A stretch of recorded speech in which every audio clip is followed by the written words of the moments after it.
Just for the benefit of those of you that have had the misfortune of never reading any of my books, or the good fortune, I'll just tell you very briefly what I believe to be true, and I don't have a dogma to sell you, what I personally believe.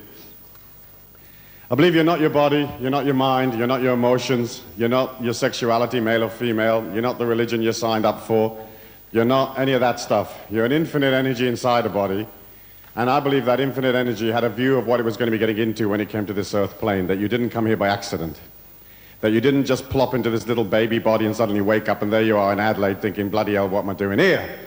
That you had a vision, that life upon earth is a sacred journey, it was important, and you saw it, and you saw the difficulties, you saw the strengths.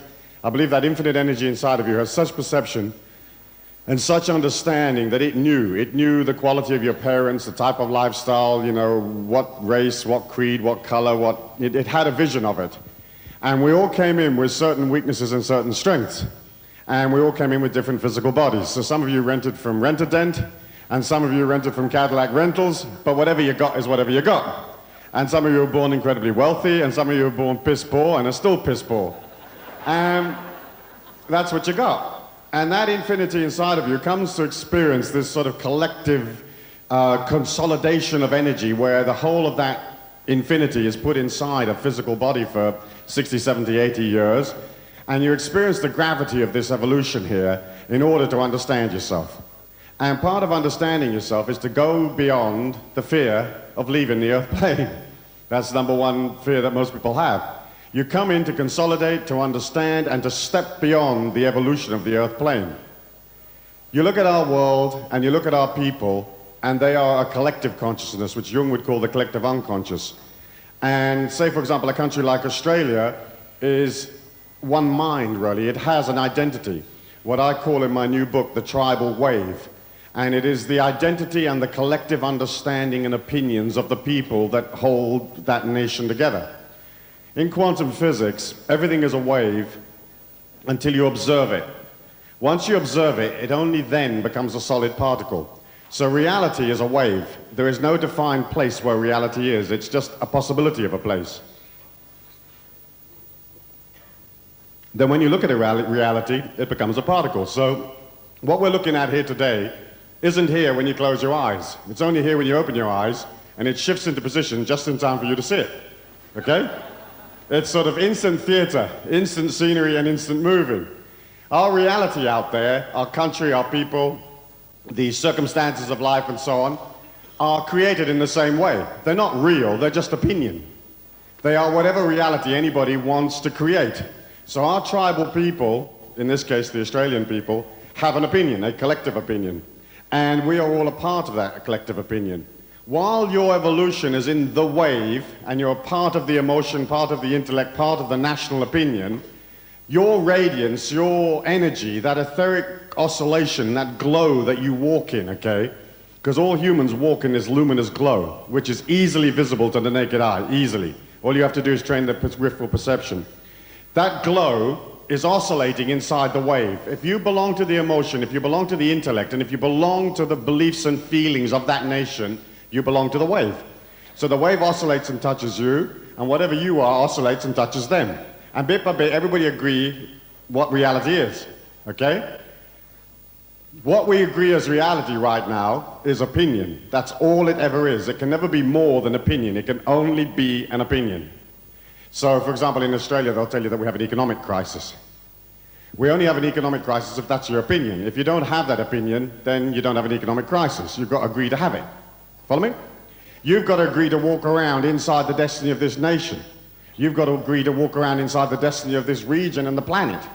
Now, how many of you here, for example, are happy to trot along inside the destiny of the world and trot along wherever the wave might happen to be going? Raise your hands.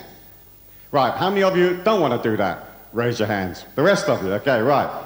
So it follows that if you do not want to be in the destiny of the tribal wave, and you do not want to be in the destiny of the planet because you're uncertain whether or not their opinion is going to be positive and helpful to you, then at some point you have to diametrically change your mind and become a different opinion. In other words, if you haven't left the wave and changed your mind and developed a brand new and different set of opinions, you will automatically, definitely, absolutely, without any shadow of a doubt, go wherever the tribal wave is going. Follow me? It stands to reason, because that's where the automatic pilot is set. So then you've just got to take a moment to look at, well, what does the tribal wave say? And the tribal wave says, these are the opinions that it usually says anyway, most of the tribal wave, because it focuses entirely in the external world, most people don't have an inner world. They have emotions, but emotions are actually part of the external world as well as thoughts, because all emotions come from thoughts in the first place. In other words, you can't have an emotion without first having a thought. So they'll think that's their inner world, but emotions are external. Thoughts are external. Opinions are external. Instincts are external. There isn't any of it, there isn't external, until such time as you rotate out of the 3D, height, breadth, and length kind of world, inside and observe yourself within. At that point, you enter a 4D world, which is external to the tribal wave.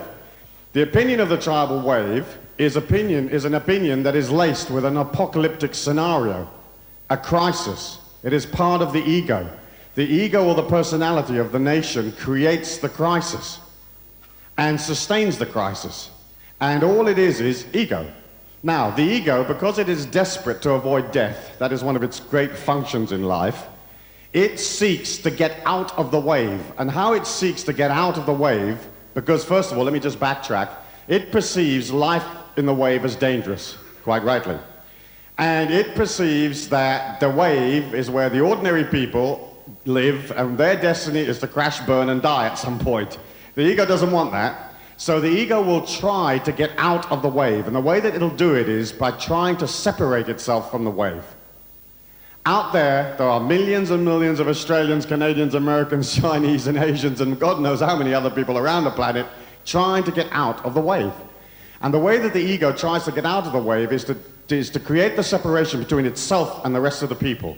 So it is trying to create the particle by creating a distance, and it does that through status, through importance, through creating a place where the other people are not, so that it can be observed. It knows intuitively that it has to be observed to be a particle. So the ego will automatically expand you and take you out and away, hoping to individualize you, hoping to create for you a destiny that is not the destiny of the wave.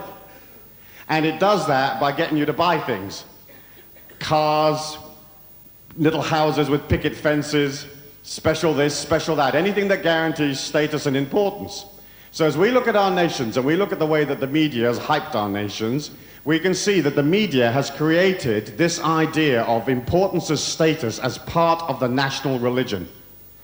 Everybody has to be important, everybody has to have status, everybody has to have a guarantee, nobody is allowed to die, okay? Anybody that doesn't die is a terrible embarrassment to the ego. And if they do die, they'll put it on the evening news, give you the scores of all those people who didn't make it and died. And Australia is one of the only countries in the world where they report car crashes.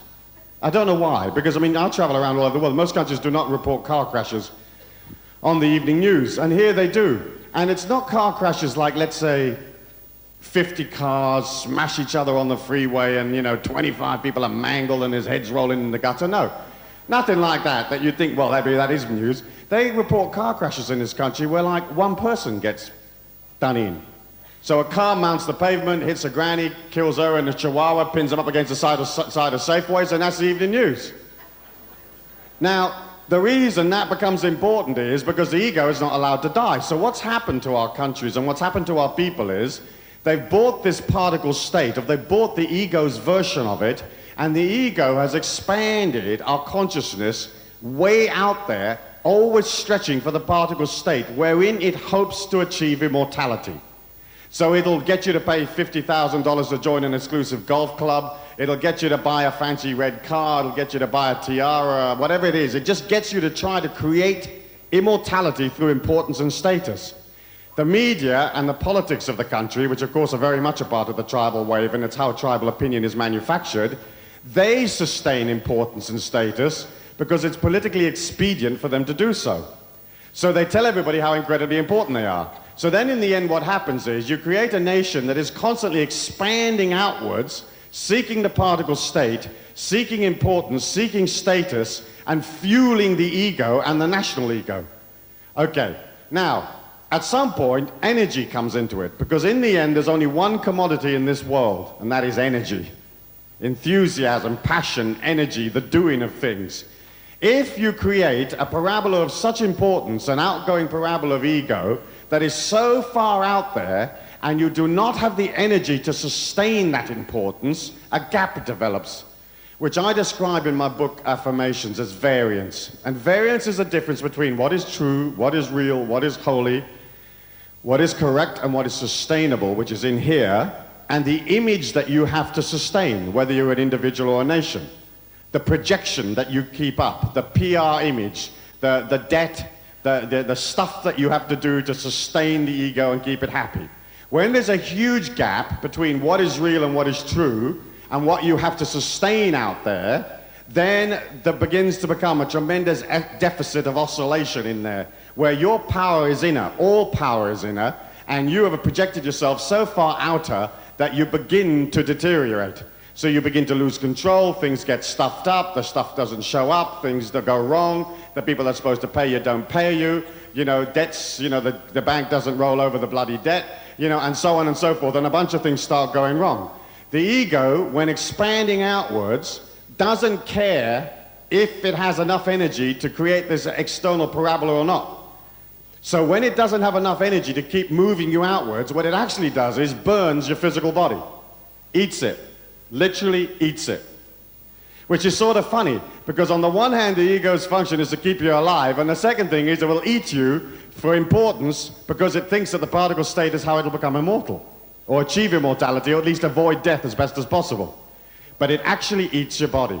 Okay, so then if you take it on a national level, and you can see how they create exactly the same thing in the nation. The national ego says everybody has to be incredibly important and special. And the people who do not have energy, that have zero energy, the sort of amoeba in the puddle kind of energy, okay? Those people will be given money to become important. They will be given status. We do not have a crisis in this country of the economy. We only have a crisis of importance, because we've got more important people than we've got money to sustain. That's all we've got. It's a crisis of importance, nothing else. I'm telling you.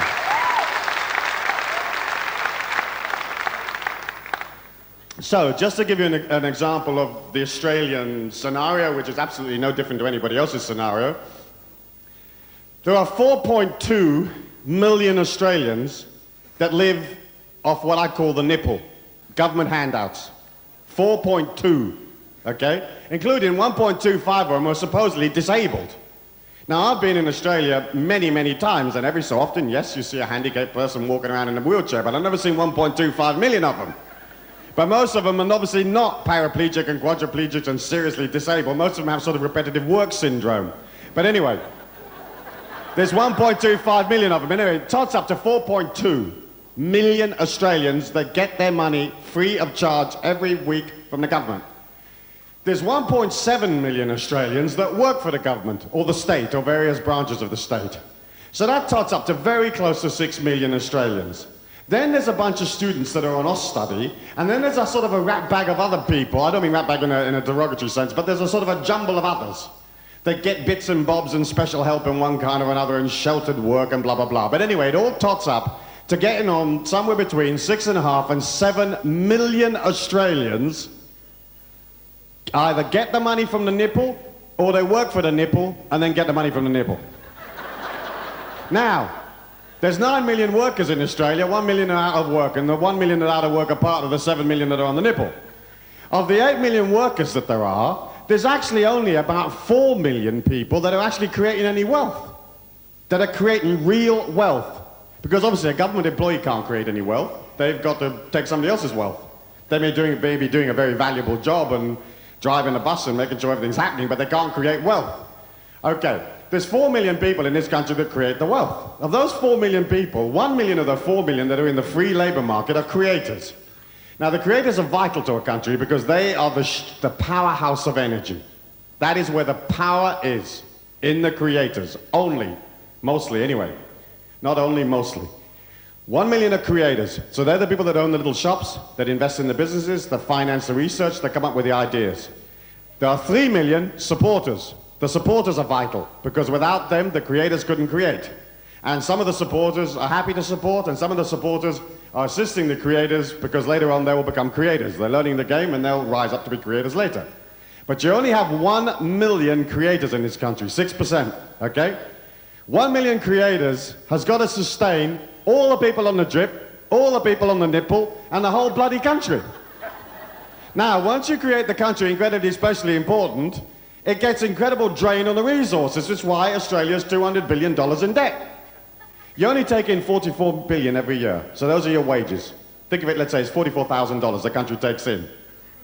About $15 billion is interest payments for the debt that you didn't pay last year, okay? And 20-something billion is the nipple. And that leaves you like 3 or 4 or 5 billion to run the entire country on. So of course you can't. So 16 billion is borrowed every year. And the 16 billion is just the variance. It's just the ego's deficit. When you create a country where everybody's terribly special and terribly important and utterly, totally vital, regardless of whether they put out any energy, you have to create a bunch of debt to keep them going. To create that debt, you've got to sell things. And that's why bits and bits and bits and bits and bits of Australia are being sold off to foreigners to keep everybody important. And there's even a system in this country, like in all countries, so I'm not singling Australia out, there's a system in this country that's called, you see, because everybody has to be special, is because they're incredibly special, every so often you come upon groups of people that really aren't special. You know, you look at them and you try as hard as you bloody can and you really can't find anything particularly special about them. So they become special under a really quaint system that I call reversed specialness. Now, you may not be familiar with what reverse specialness is, because it's one of my own particular idioms or sayings, but reverse specialness is how you make people special when they're not special. And what you do is, you get the media to focus on their not special status, right? Their deprived status. And you come along and you say, here's a group of Australians that really aren't special, so therefore they must be incredibly deprived. They don't have houses, they don't have VCRs, they don't have cars, they don't go to Bali, you know, they don't have specialness. So we make them special and observe them not being special, and then they become special through reverse specialness. And then we can appropriate a bunch of money to make sure that they really are special. And that's it. And that's all that's happening. And people say there's a terrible, terrible crisis going on. What crisis? What crisis? There isn't a crisis, it's only a crisis of opinion. It's a crisis of importance, and it's a crisis of ego. You can have a national crisis of ego, a state crisis of ego, a bank crisis of ego, you know, where the bank's like hasn't got any money left, and so the ego's expanded the bank up the yin-yang, and the money's not there anymore. Okay? And you can have a personal crisis of ego. Now, at some point, you have to control your ego to get your spirit out, to become real, to have power. Inside the wave, you are diseased with the rest of everybody doing ego, and it's only opinion. So when people say, isn't it terrible? It is if you follow the religion of the ego, which says everything has to be guaranteed, nobody's allowed to die, and everybody's got to be incredibly special. That's all it is. And when they had the election recently, you were offered more of the nipple, right, or more taxes. And you had to make a decision of which one of those horrible choices you fancied. And in the end, everybody went for more importance, because I figured, well, more taxes might reduce their importance, so let's have the nipple. But the problem with it is, that it's all right for us, because that nipple probably won't run dry before we croak. But what about our kids? And what about our kids' kids? And what about when there isn't any buildings in Australia that are actually Australian? You know, what about when nothing happens anymore, because you can't keep cranking debt? There's only 1 million creators in this country, and the country owes 200 billion. The states owe another 50 billion, and there's 10, 15, 20, 30 billion owed among the various utilities and telephone companies and airline companies. How are those 1 million creators going to pay back $280 billion? Given that they've got to pay 20-something odd billion now, moving up to 20 billion in interest every year. It's not possible. So in the end, the economy has to hit the wall. And the name of the game is to not be there when it happens. It's terribly simple, really. You got one or two choices, join up or don't join up.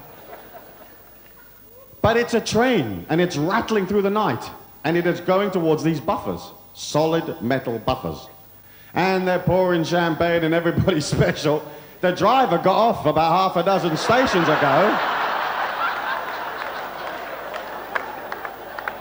And all they got in the front is a bunch of egos. It's just ego. It's like a big erection. They want to know how fast the train's going. They stick their pee-pee out the window and say, fix 60 miles an hour. I'm telling you, that's all it is. It's a huge, great big erection playing with itself. And people say, well, it's a male erection, but it's not really, because the women have their own version of ego. I mean, women have got their own version. Women's ego, female ego is covert ego. Men's ego is overt ego, but they're both the same game. They all play the same game. So you have to decide, hey, do you want to be in the opinion or don't you? Do you want to be in the terror? Do you want to be in the uncertainty? Or will you buy the serenity that's right there inside your heart? Will you buy the spirit and disenfranchise the ego? You see, we started this 2,000-year period that just ended, the Piscean Age, and the vision that dominated the Piscean Age was the vision of the Savior on the cross. And just think about that vision for a moment, okay? There is this person that, you know, I mean, I don't know if you're religious or not, but I mean, as the religions would have us believe, there is this person that died to save you, to fix you, and to handle it for you. So the 2,000 years of the Piscean vision was a vision whereby somebody else would handle it for you. If you were sick, the vision would help you get better. If you didn't have a bicycle, the vision would get it for you. If you weren't well, it'd make you better. If you didn't have enough food, the vision would give it to you. It even said so in the prayers. Give us this day our daily bread. It doesn't say give us this day the ability to grow food or build a well or pick futures options. No, bread we want, you know. The vision was a vision of the Savior. So for 2,000 years, our people have looked for something somewhere to fix it for them, to save them. And when the energy of our societies began to ratchet up, moving faster and faster and faster and faster, quicker and quicker, money moving at high speeds, technology, you know, competition, it's going faster and faster and faster. The people that didn't have the energy to make it naturally looked to the Savior. Have that thing. Who's going to fix it for me? Who will take responsibility for the fact that I'm losing my specialness? And that's all we have. And that's all that's happened. And so then in the end what we did was we created a society of victims. And everybody had to sell their victimhood to get the money. So they may not be necessarily that badly victimized, but they've got to make a lot of noise, otherwise they don't get a check. So we got one group of victims that are arguing and bitching in relation to another group of victims, and we have a PR of victims. It's like having an Olympics of victims. So how much anguish can we create, and how much terrible emotion and negative waves can we create? How much disquiet can we create? How much fear can we create? How much anguish can we create? Because there's money in it. And always the victim's problem is that they don't have status. It's not money. You can give them money, but they're still bitching next week. It's status they need. Do you follow me? So then the tribal wave begins to feel this terrible disquiet and this terrible sense of uncertainty because it knows that it is collapsing. So then it has to externalize the disquiet. It's got to get rid of it somewhere. So one way to get rid of it is obviously try to ignore it, okay? But then the other way to get rid of it is to create some threat or some baddie outside of itself that is creating the problem. So your ego may be right now burning your body to death, but you will explain it to yourself not in those terms. You will say that somebody somewhere is causing you the problem. The economy, the people that work in your corporation, your husband, your wife, the system, something, the lack of capital, the high interest rates. It's nothing to do with you. You have to get it out of yourself and put it over there somewhere. In our society, one of the ways that we are at this moment shifting the disquiet is through the whole ecology scare. Now, I talked about that at length the last time I was here in Adelaide, so I'm not going to talk about it much tonight. But I'll run through 2 or 3 examples for the benefit of people that haven't heard it, just so that you understand it, okay? Now, imagine this. You've got this tribal wave. It's oscillating its fear and its emotion and its disquiet. Everybody's got it, and they don't know where to put it. And they're confused. The energy's going faster and faster and faster, and we know at least 5-6 million people aren't up for the energy anyway, okay? We've now got to get rid of it, okay? So where are we going to put it? Well, it has to be the ecology that's causing the problem. So we create dirty air. It's got to be the pollution in the air that's causing all this problem. and causing all these victims and causing everybody to cough. It's got to be dirty air. But when you think about dirty air, what is dirty air? It's an externalization of dirty thoughts. And I don't mean impure or sexual thoughts, I mean confused thoughts. If it isn't dirty air, it must be rising waters. The waters are rising. And we've all seen those TV, shows where the icebergs are melting and the little Polynesian kids are running along. And some somber voice says, in 50 years, these Polynesian kids will be underwater. Why? Because water is an archetypal symbol of emotion. It is common almost to everybody. That's why when you're upset, you will dream tidal waves and that sort of thing. So the waters must be rising, which means why? Because we are being emotionally overwhelmed, okay? The air must be dirty, and of course it's getting hotter. Global warming, it's hot, isn't it? We all know it's hotter, much hotter now than it used to be. Why? Because we are totally and absolutely restricted by the fact that the ego is killing us off. And the ego of the status quo, which is the government, which is part of the world ego, control the hell out of us. We don't have any freedom. Our spirit hasn't got a bloody chance. So naturally, we're going, it's got to be getting hotter. But the fact is that there's a little bit of scientific evidence that rather stuffs all that up. First and foremost, take 2 minutes. One, the seas are not rising. There's only one place you can get water, and that's at the polar caps. NASA photographs the caps 12,000 times a day, 72,000 times a week, 3.5 million times a year. There is absolutely, categorically, no evidence at all, period, full stop, can't argue, none, that the caps are melting. Zero. If the caps aren't melting, the seas cannot be rising. Sorry about it, but they're not. Yes, here the land has fallen and the sea's gone up because the continental plate has shifted. And here the land's gone up and the sea's gone down, but the water is not rising. All right, but we definitely know that it's getting hotter. Unfortunately, if you track the climate of our planet, there's absolutely no, zero, period, full stop evidence to say that it's getting any hotter. And there's a whole body of evidence that comes from people like Robert Newell from MIT and from people at NASA and Michaels at the University of Virginia and a slew of other people that in fact our planet is slightly cooling. Now, we've all heard, haven't we, how the rotten old Brazilians are knocking down the rainforest and sooner or later we're going to run out of oxygen, right? There's hardly anybody here that hasn't heard that story, right? And we all believe that oxygen comes from Brazil. So you take a deep breath, made in Brazil, right?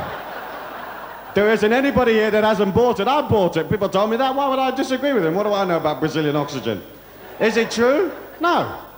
Absolutely not true at all. It's not scientifically correct by 50 miles. Oxygen comes from the sea. Like in SEA, the same sea that isn't going up and down. Okay? It comes from the microorganisms that live in the sea. That is where 70% of the world's oxygen comes from. So you could cut down all of the Amazon and make it into a bloody great big concrete parking lot and put up a 7-Eleven every mile, and we would all be breathing perfectly. Now you might say, well, Stewie, we don't want to do that. And I would agree with you. Hey, let's keep the forest. I'm happy with the forest. I'm delighted. But it's nothing to do with oxygen. Now, the last one, just for fun, and there's 100 of these, but let me give you one more where it's absolutely lovely. They tell you that the ozone layer is being destroyed because of the CFCs, okay? Wait till you're going to love this one. It takes 50 years for CFC to get from your foot to up there. So, if the ozone layer is created by the CFCs that are coming out of our refrigerators, one of two things is possible. We're looking at a hole that is a result of stuff that happened in 1943. So either we're in bloody terrible lot of trouble when the rest of the CFCs get up there, or there's something wrong with the theory. What they don't tell you is that one volcanic eruption, a decent one, like a Krakatoa, a Mount St. Helens, that kind of thing, one volcanic eruption is equal in CFCs to 700 years of industrial production. 700 years. So we can scrap all our refrigerators, get rid of all the CFCs, and be sitting there with all this hot chocolate and also ice creams. And if one bloody volcano goes up somewhere, the whole theory's stuffed.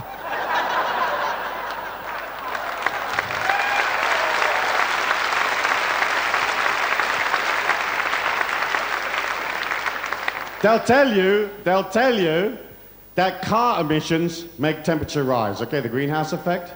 Okay, nobody's arguing that car emissions have gone up. That's definitely correct, scientifically correct. There is, you're not going to believe this, There is absolutely zero, none, no evidence whatsoever to substantiate the idea that trace gases increase the world's temperature. None. I mean, that's astounding, isn't it? We even have environmental gases, environmental taxes now. None. There is no evidence, no scientific evidence. There's not one person can bring me a shred of scientific evidence that absolutely proves that trace gases creates temperature to rise. Why? Because the thing that creates the most of the greenhouse effect is water. And when the temperature does go up, if and when you have a hot day, more water is given off. When more water is given off, you create more clouds, and the Earth automatically balances itself and gets cooler again. There is no evidence, absolutely none. But nobody will believe you. Why? Because we're in the tribal wave. We've got to have global warming. We've got to have confusion. We've got to have rising waters, and we've got to have these CFCs bouncing up and down. We need them. It's piffle. It's absolute piffle. But we get inside that wave and we buy the emotion. And how many of you haven't walked along the road and thought, God, what's happening to my planet? You know, what's happening to my life? How are we going to make it? You know, we're running out of dolphins. There's no shortage of dolphins. There's more dolphins now than there used to be. You can all go back to eating tuna if you really want to. Personally, I don't, because it's about the nearest thing to cat food as you can imagine. But if you like tuna, eat it. It's piffle. It's absolute piffle. But we buy it, you see, and we buy the opinion, and you will never, sad but true, you will never become free if you can't get out of the opinion, if you can't get out of the tribal wave. You can stay in the tribal wave and you can just try hard. Get out of the tribal wave. You can stay in a tribal wave and you can just try hard, okay? And really push and shove and you might become a millionaire. You may already be a millionaire. Yes, you can do it. But that is the strugglesome way of going through life. But I know that that's the way the wave likes it. And we believe in struggle, don't we? We believe in anguish. We like battlers, the great Aussie battler. This country, one of the things that amazes me about Australia is that this is one of the countries where they really believe in pain as heroism. They like it. And it amazes me, for example, that you have a national day off for your greatest military defeat, you know? Not that the Diggers and the Anzacs and all that weren't incredibly heroic, poor bastards, but you imagine how little they understood life if they would trot off in the wave to get shot like that. But the Anzac spirit is very much a part of the Australian psyche. And it's like, how do I create pain for myself rather than create energy? Because if you can create enough pain, at least people will sympathize you, they will observe you to be special because you've endured pain, and then you can particularize your destiny, hopefully, because now they've observed you as being a special little Anzac. Okay? But that's how most people go through life, head first. To create as much pain as possible. So they think, right, I can't get out the wave, I haven't got any perception, I don't know which way to go, so obviously straight ahead towards the muck and the bullets would be the best way. So they get up in the morning, they have a little prayer. The Saviour hasn't sent them any money today, so that's a tough start. And they look at reality and it's right there. Solid, absolutely solid, and they believe it. They believe in the opinion, they believe in the reality. They don't know what to do, so they think, right, I've got to be heroic and I've got to be seen to be doing something. So they head off, and they head off straight head first.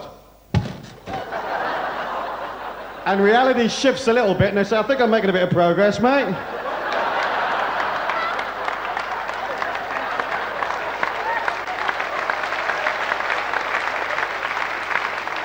And then they come back from work and the wife says, have you had a nice day? Marvellous, I'm ready for tomorrow now. And what's your strategy for tomorrow, darling? Much the same.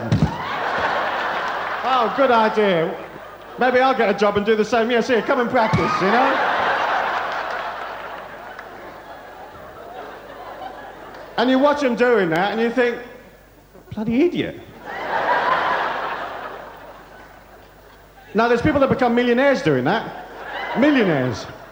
But it's a sad way of going about life, because if you will come back even a little bit, you can see that you can walk around reality. That you don't have to be in the motion, you don't have to be in the lack, you don't have to be in the nervousness, you don't have to be in the disquiet, you don't have to be in the fear of death, you don't have to be in the perpetual insecurity. You can be free. Every one of you here has the potential of becoming totally free. And money won't buy you freedom, will it?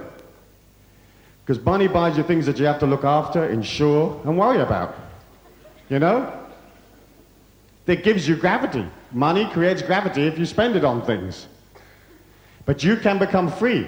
But to become free, you have to be out of the wave. You've got to leave. The problem is that we buy the opinion. So we buy, for example, that like death's not okay. So we have an AIDS crisis, right? Global AIDS crisis. Yes, I suppose we do have an AIDS crisis if that's what you believe. But to have an AIDS crisis, you've got to believe in death, haven't you? Like, you've got to be frightened of death, and you've got to think that death is a no-no. Death is very embarrassing to the ego. So it doesn't like death. So people will go on and on and on about these poor people that have contracted AIDS. But you've got to agree with death. If you don't agree with death, what difference does it make? Everybody's got to die something. Do you follow me? And if you agree with if you make a pact with your own death and make it a little mate, rather than it being an antagonistic force that is constantly moving you around, it can become an ally and a friend. But you've got to agree that dying's okay. You know, you've got to agree that dying's okay. And you've got to agree that it's no big deal. If you have an out-of-body experience, one thing that you'll notice is that as you roll out of your body, and that glow, part of it rolls out with you, that radiance, the etheric web, that etheric web is less than 2 ounces in weight. You'll never experience more freedom than that moment when you're out of this physical thing. I mean, just waking up every morning and having to schlep 150 kilos around is a big imposition. You know? Dying's a groove, but our society doesn't agree with that. So we will spend millions and billions of money on all these incredibly special, important people making sure they don't die. We'll plug them into our lungs, we'll give them a new heart, new breast, new legs, new brain, you know, get them on everything, oxygen, just keep these corpses alive, just as long as they don't fuck us up and die. God knows how many millions we spend on these people. I mean, it's so impolite, isn't it, when you think about it? Keeping them all alive, you don't know. I mean, God might be expecting them back on time. You know? And here we are. We spend billions on them, keeping them alive. It's pathetic. It's absolutely pathetic. It's all ego. You can't let them die. What you've got to do is become a friend with your death. Talk to it like it's a person. And say, listen, my little mate, come with me. Stand here. And let's go through life. Rather than you being between me and life, be along my side and help me. Help me watch, yes, keep me safe, keep me noticing, keep me perceptive. But let's move through life out of the wave and out of the fear. Because there isn't any death. It's all an illusion. It's all an illusion of the ego. You can't die. You'll never be more alive than the minute you conk out. I'd give you my personal guarantee. I wouldn't lie to you. I promise you I wouldn't lie to you. It's just not my way. You'll never be more alive than the minute you conk out. And people say, well, Stu, yeah, but okay, all right, so well, let's say we don't die. What about pain? Forget it. With the kind of technology we've got today, there isn't any pain. It's been eliminated as unpleasant to the ego. Not allowed, no pain. I went to visit a hospital recently where my father-in-law had a little operation. And I went to see this gentleman, and he's a lovely man, and he was sitting there in the bed, smiling, grinning, angelic looking, peaceful, 3 meals of jelly a day or whatever they were giving him. I said to him, how are you feeling? He says, marvelous. And I thought, crikey, he's gone through this terrible operation and all these cuts and all of that. And then just I cast across to this sort of pole by his bed. And there's a 4-litre bag of morphine there. Or maybe it was only 2 litres, but it looked like one of those wine coolers with a little drip coming out. And I thought, isn't it marvelous? They've eliminated pain. The only pain you'll suffer is like, as long as it takes them to get you from wherever you happen to hit the deck to that bag. It comes in gallon drums. You'll feel better there than you do now. A 4-litre bag of morphine and as many as you want to bring another one. There isn't any pain. They've cancelled it. So you don't have to worry about the pain and you don't have to worry about dying. You can become free. And then once you step out of the wave, rather than being in it, you can watch it. You're detached from your emotion and you're detached from the wave's emotion. Once you're out of the wave, you will stop taking life personally. And you don't want to take it personally. Because when you take life personally, everything affects you. Somebody doesn't talk to you right, you feel offended, they don't give you the right seat or the right importance, or they don't give you the right change, or they don't make you special, or they don't do what you're expecting them to do. It's because you take life personally. Seriousness is a manifestation of 2 things. 1, insecurity, and 2, ego. Only people that are incredibly insecure or incredibly up themselves are serious. But you watch everybody at 8 o'clock in the morning all trotting along being serious, and it's horrible. It looks like they've been sitting on a counter for half an hour. You know, they've got that sort of serious look. And you're watching the Ministry of Silly Walks going along, you think, poor bastards. If only they notice how stupid they look. The point is that you can choose the old vision or the new vision. You can choose the seriousness or you can choose energy. You can choose fear of death or you can liberate yourself from that and say, death's a groove and I'm happy to die one day, anytime, I don't care, now, tomorrow, any day. Just as long as I go over in American Express, Visa and MasterCard plenty, I don't care. And you create a stability inside of you because you see, in the end, we've got to get everybody out. We've got to get them out. You cannot heal the planet by giving it a Band-Aid. Because then all you do is you create a sustaining victim syndrome, perpetual victims. And everybody becomes a victim. So they say, well, let's Band-Aid these victims, let's Band-Aid those victims. We can't fix it like that. One, we will crash, burn, and die the good people that are creating the energy and totally pillage the country's wealth. And two, there is absolutely no incentive for anybody to do anything. So you have to come out of the tribal wave, you have to come out of it and create that serenity and create that power and move from opinion into a point of sanctity, a point of serenity inside of yourself. You don't buy the hot air and you don't buy the confusion. How many of you here, very quickly, have had a moment of confusion at any time in the last 6 months? Right. Okay, how many of you here would like me to fix it for you forever? So you cannot experience confusion after this day, henceforth. Okay, those of you that want to stay confused, please put your fingers in your ear. All right. All confusion begins with a question. You cannot be confused if you don't ask questions. You have to ask a question. Shall I, shan't I, will they, won't they? Does he love me, doesn't he love me? Will they pay me, won't they pay me? Shall I go, shall I stay? Am I okay, am I not okay? You know, what's happening, what isn't happening, you've got to have a question first. So if you don't want to be confused, get rid of the questions. Start by getting rid of all of them. Then just give yourself one question a week or something like that, like a diet. Weight loss for the mind. Get rid of the questions. No questions. Just acceptance. A few questions maybe. In a meditation, yes, you think about your life and you plan a bit, but mostly no questions. No verbal diarrhea, no overthinking of life. 0 questions equals 0 confusion. That's it. So it can't be that easy. It is. It's even easier than that. I'm just making it more complicated because I've got to speak for an hour. No questions. People say, what do you know? Nothing. Nothing. I don't know anything. They say, don't you care? You say, yes, I care to know nothing. They say, you sure? You say, I'm absolutely sure. Don't know? Don't care. To the greatest thing that's ever been written anywhere. Don't know? Don't care. What do you think of the government? I try not to think of the government. What do you think of this? Don't know anything about it, and I don't care either. Don't know, don't care. How will it be? I don't know how it'll be, but my energy's fine now. My energy's going up. I'm perceptive. I'm disciplined. I have strength. I believe in myself. If I'm okay now, it's going to be even better next week. That's what it's going to happen to you. You just got to create a new belief and a new energy. Don't know, don't care. Because you see, once you're detached and once you're out of the wave, there are only 2 things that can happen, ever, in any one given situation. Follow this. It explains life as simply down to 2 equations. In any given situation, one of 2 things can happen. It either will or it won't. That's it. So they'll either show up or they won't show up. They'll either pay you or they won't pay you. When you go out in the parking lot, your car may be there. It either will be there or it won't be there. If it isn't there, you can sit, shrug, and go, they've come for the car. That's it. Then one or 2 things can happen. You're either going to walk home or you're not going to walk home. Either your husband loves you or he doesn't love you. Either he's having an affair or he's not having an affair. If he's having an affair, you've got 1 or 2 options.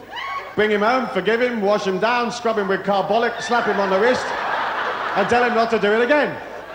Or if that's not your choice, chuck him out of the house and get rid of him and find another one. It's so simple. You're either going to make it or you're not going to make it. You're either going to be there or you're not going to be there. You're either going to get wet or you're not going to get wet. It's so simple. So I don't like getting wet. I said, why? It doesn't bother you to have a shower every day. Why would you worry about getting wet? See, if you're worried about getting wet, put on all your best clothes, those little shoes that absolutely are bound to get spoiled in the rain, right? The little tiara that's going to go rusty. Wait for an absolute downpour and head out. Mumbling. Don't know, don't care. And you just keep walking in the rain until you got the message. Doesn't matter how long it takes you until you got the message. People say, what the hell are you doing? What the hell are you doing? You go mad, you say, no, I'm just practicing a little metaphysics, reverse psychology. Don't care. It's so simple. But people, you invest so much energy in your opinions, and look, I'm not trying to bash you up, because I'm happy for you to be any way you want. But if you invest so much energy and so much seriousness and so much importance in your opinions, it's stuff that you've got to carry. You've got to haul it around. Whereas if you come out and you're adaptable, you flow, you have better perception, you know where to go, you know where everybody's going to go, because they're like lemmings, right? It's not hard to work out where the bloody winning post is. You know, you just got to trot up the end gradually. You come out of a sense of serenity, a sense of infinity, you've got all the time in the world, and you accept. Okay, if you're really pissed off about losing your car, sure, you can set up on a plan of action to get your car back, maybe. You know, if it really bothers you. Or you can agree to lose it. How many of you felt angry in the last 6 months at any one given moment? There you go. How many of you would like me to fix it for you forever? Yeah? Right, anger. All anger comes primarily, first and foremost, from a sense of loss. A loss of importance, a loss of status, a loss of guarantee, a loss of financial benefit, a loss of security, a loss of health, a loss of sexual potency, a loss of whatever. It's always loss that makes you angry. So when you're angry, there will be something that you perceive that you've lost, that you feel you may lose, and you may not have lost anything particular, but you're just playing that you might lose it. You lost the key to the executive toilet, whatever it was, right? You lost an opportunity to be promoted, you lost a sale or whatever. You lost your status, you lost your importance, you lost your honor, whatever. First, you identify what it is you think you've lost that's making you angry, okay? Then, the second half of this, which is even easier, you agree to lose it. So you sit there and you step to one side of this person and you talk to them, her, him, and you tell them, hey, we're happy to lose this thing. And you release whatever it is you lost. And now all of a sudden you're not angry anymore. But you say, oh, but I haven't got what it is I lost. Sure, you haven't got it, but you've released it. So that way, you identify the loss, which is 50% of all anger, and second part of the 50% is to agree to lose it. So you haven't got it, so you don't have to worry about it. So it helps you. Now, most of the time when you lose things, it's actually the universe, the universal laws are assisting you to get lighter. Because most of you have so many encumbrances, you can hardly waddle up the street. And if you can't get up out of your chair, and I know this sounds a bit sort of dramatic, but it's more or less true. If you can't get up out of your chair and making no phone calls whatsoever, leave this place forever and never return to Adelaide or Australia for the rest of your life, you're not free. You're not truly free. If you can't do it. You may say, I don't want to. Yeah, fair enough. But if you can't do it, because you have boxed yourself in and you've got the little picket fence and you're trotting up and down getting a mortgage so your particle state will be guaranteed with this picket fence. It's nonsense. The status quo controls you. The ego controls you. It controls you through fear and it controls you by selling you importance.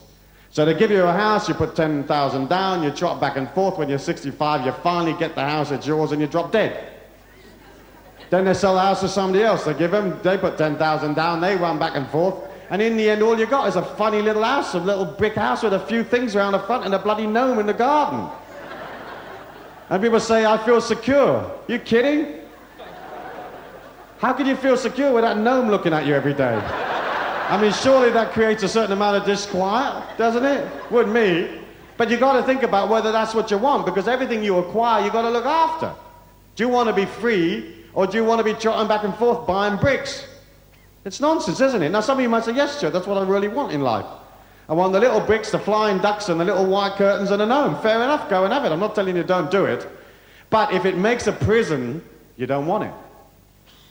What you want to be is free. And yet we sucker everybody through importance and through status into rushing back and forth and killing themselves. And everybody's rushing around like frenzy, trying to, that's the ones that are bothering to rush around. The 7 million that aren't rushing, they're over here. But the others are rushing like crazy, doing things. And you get so hyped into doing that you lose touch with yourself. We're human beings. We're human beings. We're not human doings. We're human beings. We came to be. We came to be. If you wind up doing so much you forget to be, you miss the serenity, you miss the infinity, and you miss 95% of the perception. And perception is vital to make your life simple. So rather than going around searching, whacking your head up against it, hoping to get it, you perceive what it is you got to do. When you control your ego, you perceive instantaneously. When you control your ego, you sell double amount of product and double amount of whatever it is you're selling than you did before. Because when your ego is not bashing up against the buyer's ego, they feel secure. Nobody will give you their money if they don't feel secure. So the trick to selling anything is to subjugate your ego and place it underneath the potential buyer's ego. Why? Because when you put it underneath, you support them, they feel more secure, more infinite, more likely to survive. And all you have to do then is offer them the information that they need to make the decision, which is basically to buy your product. But to subjugate your ego is how you wind up supporting the world. And that is how you wind up loving them. So if you're a sales manager, the first thing you want to do is get all your salesmen into the office tomorrow and whack their erection with a little ruler, right? Say, listen, boys, we're going to put our pee-pee back in our pockets and get the sales chart up, rather than the rest of it up. And you teach them how to be humble and how to subjugate themselves to the buyers. So the salesman doesn't sit there and talk about his fishing trip, he talks about the buyer's fishing trip. Always moving the buyer through asking questions to the point where the buyer has to make a decision to buy the product. The problem with most salesmen is they come at you with this erection like bloody Lancelot, and you can't even see the product because you're watching this thing go back and forth. Well, you've seen it. I'm sure it's happened to you, ladies and gentlemen. You know, where you've gone into a car yard and you want to get a car, and you've already made up your mind to buy it. And then this fella shows up in his polyester suit and starts giving you all the dialogue. And in him leaning and pushing against you, you start to back off, don't you? And you walk out the car yard. You were ready to buy it until he started trying to sell it to you. In leaning into life, it moves away from you. Your reality, when you yearn for it, when you lean against it emotionally, hops up the road in front of you. It is like our universe. You cannot fly from any point in the universe to the outside of it. You can't. There's an event horizon that you cannot cross. It's constantly expanding. You can't get to the edge of the universe. And you have an event horizon that is the reality and the opinions that you believe in. And as you go out and search emotionally for those things that you want, struggling and yearning and whacking your head against them, they automatically retreat away from you. And that's why many of you have got so close to closing that final deal, so close to making that $30,000, so close to turning that profit, so close to selling that house. And at the day that the deal was supposed to happen, it just retreated one more step. By leaning. As you lean into reality, it moves away from you. When you are serene and out of the wave, it comes towards you. Think of this. I'm pushing against you, I'm leaning, and I'm making you move away because I'm desiring, I'm yearning, I'm pushing. The minute I rotate out of the 3D world, and I'm facing inwards into the 4D world, okay, now my focus is inwards, into the serenity of things, in the silence. I'm totally serene, I have no opinions, and suddenly the reality that I was pushing out here, the external reality, starts coming back towards me and gets closer. So my hopes and dreams get closer by the very fact that I'm looking in the opposite direction. And all that most of you have been doing is looking the wrong way. And that's your only problem in life. By leaning in, you push it. And you push it away from you. So the name of the game is to take the discipline, to become controlled, to begin to create that serenity inside of you, and to begin to know that there is only energy there. You can manifest anything you want. But you've got to be able to sustain it as an energy within you. To sustain it, to go beyond the fear, to go beyond the security, to go beyond all of the nonsense that people tell you that you've got to have, and create the calm, to create a true and proper and holy person. A person that is made whole by their integrity and their truthfulness, by their perception of that infinity that is in all things. And we'll have to teach that to everybody. Once you leave the ego, you leave most of the fear. Because the primary fear is the fear of death. The insecurity of the ego is the insecurity of death. You leave the ego, you become secure. You leave the ego, you become immortal, infinite, and timeless rather than in time. You leave the ego, there's no more disquiet and confusion. You leave the ego, and all of a sudden, there's calm. You leave the ego, you're no longer in the collective perception, you're in your own personalized perception. You cannot create an evolution for yourself until you leave the wave. You cannot create an individualized evolution for yourself till you leave the wave. You can never be free until you leave the wave, not completely.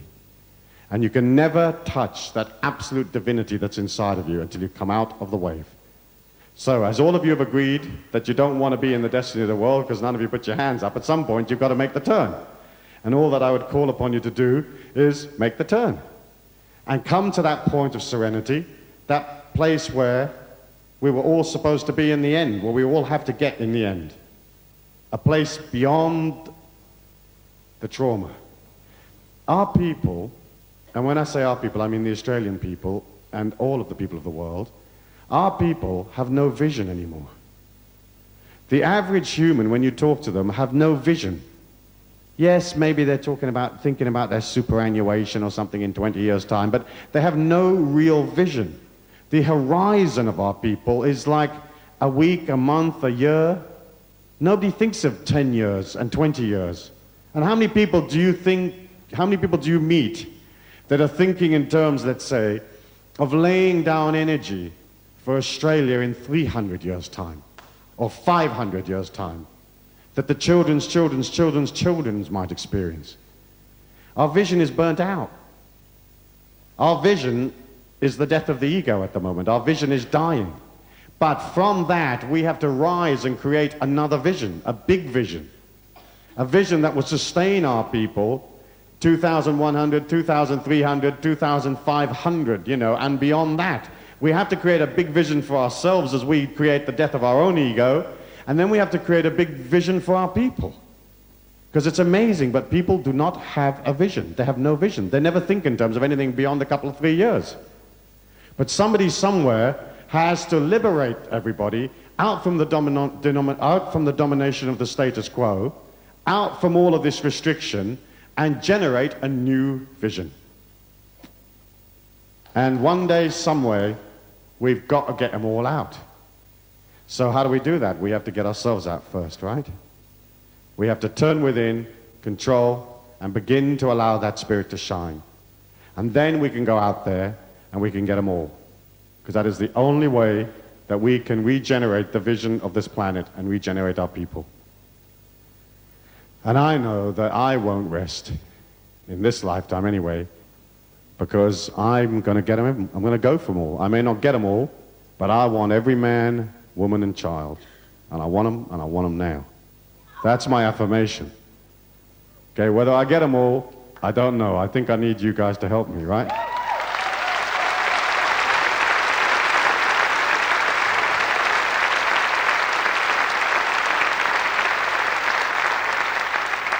But at some point, we've got to get them all, and we have to get ourselves, and we have to remember, you are truly immortal, eternal, universal, and infinite. And there is no limit to anything or any place. You are that spirit, you are that immortality. Beyond all death, beyond pain, beyond all the anguish of the tribal wave, you're beyond it.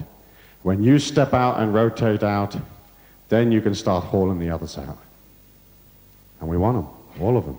Every man, woman, and child. We want them, and we want them now. Thank you. Thank you very much.